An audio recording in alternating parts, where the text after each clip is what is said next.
श्रीगुरुभ्यो नमः। श्रीगुरुदेवा दत्तस्वरूपा मानवरूपधरा ऋषीश्वर पूर्वसनातन धर्मोद्धारण భక్త సముద్ధర పావన చరణ. నమస్కారం. మనం ప్రతి శనివారం జరుపుకునే స్వామి భక్తుల సత్సంగానికి శుభాహ్వానం పలుకుతూ ఈరోజు కొంతమంది స్వామి భక్తుల్ని పరిచయం చేసుకోబోతున్నాము. వారిలో కలువాయి మండలం రామన్న గారిపల్లికి చెందిన కాలిచప్పిడి రమణయ్య మనకి ఎలా పరిచయం అయ్యారంటే, నెల్లూరులో ఆయన పుచ్చకాయల వ్యాపారం చేస్తున్నారు. మన పరిశోధనా బృందంలో ఒకరు అక్కడ పండ్లు కొనుక్కుంటూ, అయ్యా మీరు స్వామిని చూసారా అని అడగటం, స్వామి మాకు తెలుసమ్మా, చాలా సంఘటనలు స్వామికి సంబంధించి మాకు తెలుసని వాళ్ళు ఎన్నో సంఘటనలు మనకు వివరించారు. అవి ఇప్పుడు చూద్దాం. మాది రామనగారిపల్లి, కలువాయి మండలం రామనగారిపల్లి. కలువాయి నుంచి 4 కిలోమీటర్ల మా ఊరు. నా పేరు కాలిచప్పిడి రమణయ్య. వయసు 48 సంవత్సరాలు ఉంటాయి. మా నాన్నకు వచ్చేసి చనిపోయి 3 ఏళ్ళు అయింది. 78 సంవత్సరాలు ఉంటాయి ఆయనకి. మా నాన్న పేరు కాలిచప్పిడి పెంచిల్ సుబ్బయ్య. అంటే వెంకయ్యస్వామి గురించి మాకు దగ్గర పల్లి కాబట్టి రామనగారిపల్లికి చాలా మాటలు వెంకయ్యస్వామి వచ్చి ఉంటాడు. అంటే మాకు తెలిసిన వయసు కాదు.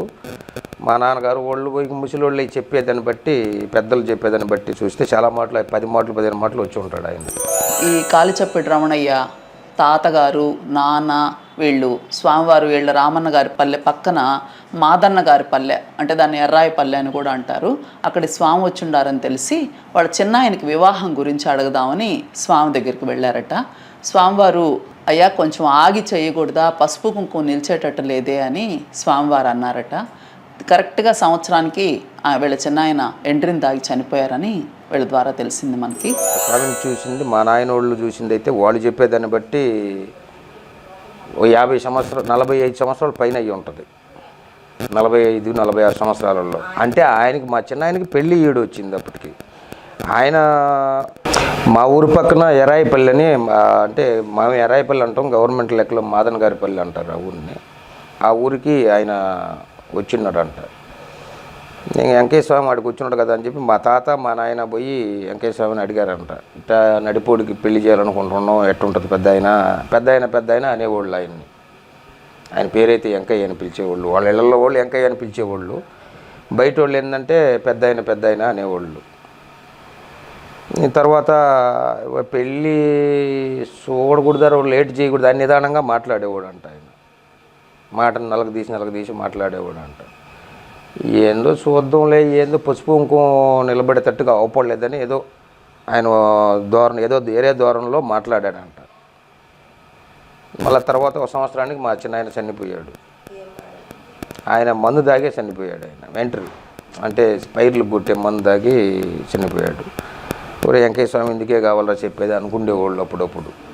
వీళ్ళ నాన్న పొగాకు వ్యాపారం చేసేవారట. స్వామి ఎక్కడున్నా ఆయనకి తెలిస్తే, పలానా దగ్గర స్వామి వచ్చిండారని తెలిస్తే ఆ పొగాకు తీసుకెళ్ళి స్వామికి సమర్పించుకొని తర్వాత వ్యాపారానికి వెళ్ళేవాడట. అట్లా ఎప్పుడు వెళ్ళినా అట్లా స్వామికి ఇచ్చి వెళ్ళిన రోజు ఆయన వ్యాపారం చాలా బాగా జరిగేదని వాళ్ళ నాన్నగారు చెప్పారంట. ఈయన పొగాకు వ్యాపారం చేసుకునేవాడు. ఆయన వెంకయ్యస్వామి పొగాకు వేసుకునేది. ఏడన్నా అవపడితే ఒక కాడ ఆయనకి ఇచ్చేవాడు అని చెప్పుకొచ్చేవాడు మా నాయన. ఆయనకి ఇస్తే బాగా అమ్మేది కూడా అంట. ఆ రోజు ఆయన సమయానికి సందర్భంలో ఉండి పోయే దోవలోనో పక్కనో వెంకయ్య ఉండని తెలిస్తే సరేలే అని చెప్పి ఒక కాడ ఎతకు పెద్ద ఆయనకని ఎతకు ఇస్తే పొగాకు అంటే అప్పుడు నోట్లో పెట్టుకుండే పొగాకు వీళ్ళని ఊళ్ళలోకి ఎత్తుకోకపోతే మధ్యాహ్నానికి అయిపోయేది అన్నమాట. ఆయన చెయ్యేస్తావా అది అట్లా ఉండేది అనేది చెప్పుకొచ్చుకునేవాళ్ళు. అది ఎవరన్నా పెళ్ళిళ్ళు అయ్యి మంచి శుభకార్యాలు చేసుకుంటుంటే ఇళ్ళల్లోకి చేరేవాళ్ళు, ఇళ్ళు కట్టించుకునేవాళ్ళు, వాళ్ళు ఇల్లు ఆయన అడిగేవాళ్ళు అంట. ఇళ్ళలోకి చేరేటప్పుడు ఆయన రాకుండా కానీ ఉంటే ఆయనకి భోజనానికి మళ్ళీ మరుస రోజు పిలిచేవాళ్ళు అంట. ఆయనకు ఒక పూట భోజనం పెడదాం అని. ఆయన 2వ తడవ అన్నం పెట్టుకుంటే అలవాటు లేదంట ఆయనకి. ఒక తడవే అన్నం, అది ఎంత అన్నం పెట్టినా, కొద్దిగా పెట్టినా, మరిగెంత పెట్టినా అన్నం ఒక తడవనే తినేవాడు. పైగా ఆయనకి కుల భేదం అవన్నీ అవి లేవంట ఆయనకి. ఫస్ట్ ఆయన్ని నాగలాటూరు నుంచి బయటికి పోవడం కారణం కూడా ఏంటంటే వాళ్ళ అర్జునుడు వాళ్ళ ఇంట్లో అన్నం తిన్నాడనే. ఈ బద్వేలు తిప్ప మీద స్వామివారు ఉన్నప్పుడు వరికుంటపాడుకు వెళ్ళాలని పడవ ఎక్కబోతే ఆ పడవ నడిపేవాళ్ళు మనిషికి 2 రూపాయలు తీసుకొని అవతల ఒడ్డుకు చేర్చేవాళ్ళు. అట్లాగే స్వామి కొంతమంది భక్తులు వెళ్తే వీళ్ళని తీసుకెళ్తే వీళ్ళు డబ్బులు ఇస్తారో ఈరోనని మళ్ళీ వచ్చి తీసుకెళ్తామని వేరే వాళ్ళని డబ్బులు ఇచ్చే వాళ్ళని తీసుకొని ఆయన వెళ్ళిపోవటం జరిగింది. వీళ్ళు పడవ దాటి అవతల ఒడ్డుకు చేరేటప్పటికి స్వామివారు అవతల ఒడ్డున కుండం వేసుకొని కనిపించారని, ఆ విధంగా ఆ లీల గురించి కూడా వాళ్ళు మనతో పంచుకున్నారు. బద్వేలుకి సాయిగా అవతల వరికుంటపాడు అనే ఒక ఊరు ఉంది.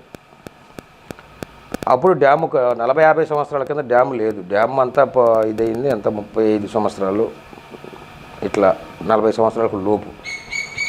అప్పుడు ఏంటంటే వాళ్ళు ఈ వరికుంటపాటి నవాబులు వీళ్ళని దాటిచ్చేవాళ్ళు. ఏటికి అవతలకి ఏరు పారుతూ ఉంటే ఇసుకలో కాళ్ళు నిలబడవు.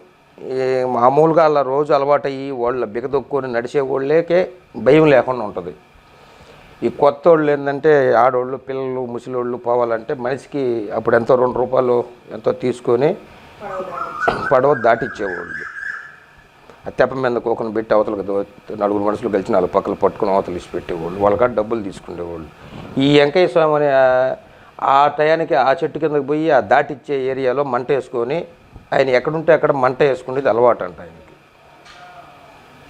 మంట దగ్గర కూర్చోవడం, ఆ మంట వేసుకొని కూర్చొని ఒరే నన్ను కూడా దాటినరా అంటే ఈయన ఒక ఆయన వచ్చాడు, ఈయన మళ్ళీ ఊరినే దాటి ఎలా డబ్బులు ఇవ్వరు, లాస్ట్లో మేము ఇంటికి పోయేటప్పుడు తీసుకొని పోతాంలే, ఇప్పుడే ఆడికి పోయి నువ్వు వాడు ఏం చేయాలి ఇప్పుడేమి అని అన్నట్టుగా వాళ్ళు నవాబులు పెద్ద రోజు మాటలు చూసేవాళ్ళు కాబట్టి ఆయన్ని తమాషా కూడా పడతారు. సరేలేనని వీళ్ళు నలుగురిని తీసుకొని అవతలకు పోయేతలకి అవతల పక్క కూర్చొని మంట వేస్తున్నాడు ఆయన అని వీళ్ళందరూ చెప్పుకునేవాళ్ళు. ఒకసారి ఈ రామన్న గారి పల్లెలో వాళ్ళు చెరువు కింద సాగు చేసుకునే పొలాలుంటే వర్షాలు లేక ఆ వరి పైరంతా ఎండిపోవటం జరిగింది.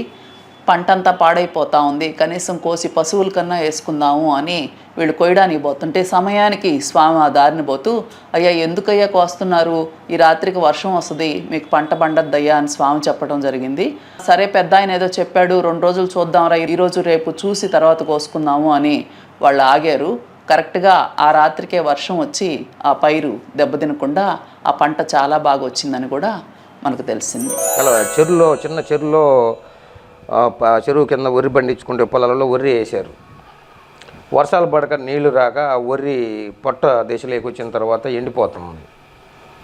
వీళ్ళు కోసి పశువులకు వేసుకుంటుండేవాళ్ళు అండి. ఈ కోసుకుంటా పశువులకు వేసుకుంటుంటే ఈయన దోమను పోతా వెంకయ్య స్వామి వరి ఎందుకు కోస్తుండ్రది అని అంటే లేదా ఏం చేస్తాం అటు ఇటు కాకుండా బాయా ఎండిపోతే పశువులు కూడా తినవు, ఏదో పశువులన్నా బాగుపడతాయిలే బాగుంటాయి, ఈ ఎండలకి అవి దెబ్బతినిపోతున్నాయి అందుకోసం కోసేస్తున్నాం, పండదు చెరువులో నీళ్ళు లేవని. అది వాన వస్తుందిరా అది పండద్ది అనే తాస్కారంగా మాట్లాడే అది వాన వచ్చి ఇక్కడ పండే అవకాశం ఉందిరా అని రానే అలవాటు ఉండేదేమో అని అనేతలకి సరే వెంకయ్య కూడా చెప్తున్నాడు చూద్దాం లేరా రేపు కోసుకుందాంలే అని ఎవరు ఆ పెద్ద ఆయన వాళ్ళల్లో ఉండే ఆయన అరిసి మన ఇంటికి పోయిన తర్వాత ఆ రేత్రి వర్షం పడి చెరువు నిండా నీళ్ళు వచ్చినాయి. కోసుకున్న వాళ్ళు ఏమో కోసి పారపోసుకుని పశువులకు వేసుకున్నారు, వండించుకున్న వాళ్ళు విపరీతంగా పండించుకున్నారంట. అప్పుడు వెంకయ్య స్వామిని నమ్మేవాళ్ళు, అది ఎక్కువ వెంకయ్య స్వామిని అక్కడి నుంచి నమ్మేవాళ్ళు. ఈ రామన్న గారి పల్లెలో వాళ్ళ పేరు తెలియలేదు, ఇంటి పేరు మాత్రం తెలిసింది. బొట్టా వాళ్ళు అని వాళ్ళు ఒక నాయుళ్ళు వారి కుటుంబం ఉండేది. స్వామివారిని పరీక్ష చేయాలని ఒకరోజు స్వామి వాళ్ళ ఇంటికి వచ్చి పశువుల దొడ్లో కూర్చొని ఉంటే వాళ్ళు స్వామి ఎంత పెట్టినా తింటారంట అనేది ఒక మాట విని రాగులు సజ్జలు ఎక్కువగా దంపించి మరింత ఆహారము కూరలు తయారు చేసి స్వామివారికి పెట్టడం. స్వామివారు ఉన్న గది తలుపు మూసేసి వీళ్ళు యువతలకు వచ్చేసారు. కొద్ది సమయంలోనే స్వామి బయట వచ్చారు. వీళ్ళు వెళ్ళి చూస్తే లోపల ఆహారం ఏమీ లేదు. వాళ్ళు భయపడిపోయి మనం ఎంత ఆహారం పెట్టాము, ఇది పూర్తి అవ్వాలంటే అసలు ఈయన మానవ మాత్రుడు కాదు అని వెంటనే పోయి స్వామివారిని మమ్మల్ని క్షమించండి మేము పొరపాటు చేశాము అని అంటే అదేం లేదులయ్యా అని స్వామివారు వెళ్ళారు. ఆ విధంగా జరిగింది మా ఊర్లో ఒక ఇంట్లో కూడా అని ఈ రమణయ్య గారి ద్వారా తెలిసింది.